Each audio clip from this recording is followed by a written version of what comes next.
ભાભરમાં ઠાકોરજી ભગવાનની 75મી શોભાયાત્રા નીકળી। ઠાકોરજીની શોભાયાત્રા જોવા માટે આજુબાજુ ગામડામાંથી આવતા લોકોની ભારે ભીડ જોવા મળી। ઠાકોરજી ભગવાનની ભવ્ય શોભાયાત્રા ભાભર રામજી મંદિરથી નીકળી વડ તળાવ આવી પહોંચ્યા। સ્નાન વિધિ કરાઈ। ભાભરમાં છેલ્લા 75 વર્ષથી ચાલી આવતી પરંપરા મુજબ ભાદરવા સુદ 11 જલજીલણી 11ના દિવસે ઠાકોરજી ભગવાનની શોભાયાત્રા ભાભરના રામજી મંદિરથી ભવ્ય શોભાયાત્રા નીકળી હતી। ભાભર જૂના વડ તળાવ ખાતે પહોંચતા દર્શન કરવા માટે ભક્તોનું ઘોડાપુર ઉમટી પડ્યું હતું। વર્ષોથી ચાલી આવતી પરંપરા મુજબ વૈષ્ણવ ટ્રસ્ટ ભાભર દ્વારા રામજી મંદિર મુકામે 75 વર્ષથી ભાદરવા સુદ બીજથી ભાદરવા સુદ દસમ સુધી 9 દિવસ રામ પારાયણ કથા અને 10મા દિવસે ભાદરવા સુદ 11ના દિવસે ઠાકોરજી ભગવાનની ભવ્ય શોભાયાત્રા સમસ્ત વૈષ્ણવ સમાજ ટ્રસ્ટ દ્વારા નીકાળવામાં આવે છે। શોભાયાત્રા રંગેચંગે નીકળે છે।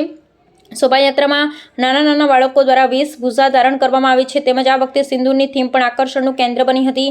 શોભાયાત્રા રામજી મંદિર આઝાદ ચોકથી લઈ વડ તળાવ આવે છે। વર્ષોથી ચાલતી પરંપરા મુજબ ઠાકોરજી ભગવાનને સ્નાન વિધિ કરાવી 5 ઘરે ભગવાનની પધરામણી કરી અને ભગવાનની શોભાયાત્રા મંદિરે પહોંચે છે।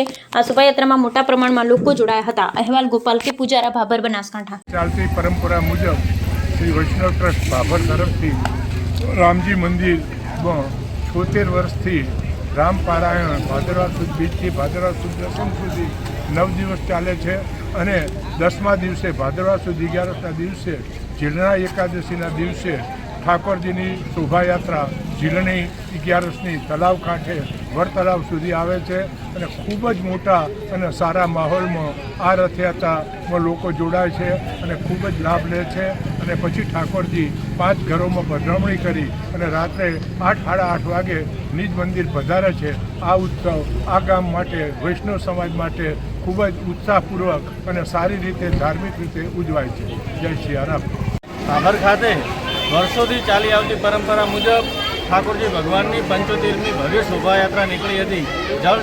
જલજીલણી 11ના પવિત્ર દિવસના આજે પવિત્ર દિવસે ખૂબ જ ભવ્ય શોભાયાત્રા નીકળી હતી। ભાભર નગર આજે ભક્તિના સાગરમાં હિલોળે ચડ્યું હતું। ખૂબ જ ભક્તિભાવથી ભાભર નગરની શોભાયાત્રા ભાભરની નગરચર્યા પર ભગવાન નીકળ્યા હતા અને ખૂબ જ ભક્તિભાવથી લોકોએ શોભાયાત્રામાં જોડાયા હતા। આ સાથે સાથે ભાભર નગરજનોએ ભગવાનને પ્રાર્થના કરી હતી, ગામની સુખ શાંતિ માટે અને સમગ્ર વિસ્તારની સુખ શાંતિ માટે પ્રાર્થના કરી ભગવાનના આજે ભક્તિમય દિવસ વિતાવ્યો હતો।